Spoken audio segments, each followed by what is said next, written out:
ఒక మంచి మాట నాకు చాలా ఇష్టం బైబిల్లో. ఆయన నలిగిన వారి ప్రాణమును అలక్ష్యం చేయడండి. నాకు చాలా ఇష్టం అన్నమాట.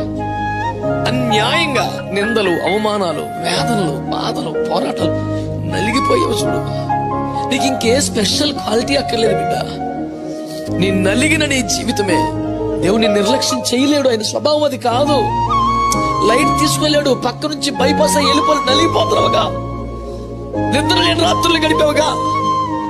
నువ్వు చేసిన నేరం కాదు, నువ్వు చేసుకున్న పాపం కాదు, నీకు వచ్చిన శ్రమ లాంటిది, నీకు వచ్చిన కష్టం లాంటిది, నీ కుటుంబ పరిస్థితి లాంటిది. అయినా విశ్వాసం వదులుకోలేదు, ప్రభువును వదులుకోలేదు. నీవే నలిగిపోయావు. ప్రభువును వదిలిపెట్టి లోకంలోకి వెళ్ళవు. ప్రభువును సంతోషపరిచే స్థాయికి రాలేకపోతున్నావు. నలిగిపోతున్నావు నువ్వు. నా యేసయ్య స్వభావం తెలుసా? ఆయన నలిగిన వారి ప్రాణమును అలక్ష్యం చేయలేడు అన్నాడు. ఆయన వల్ల కాదు.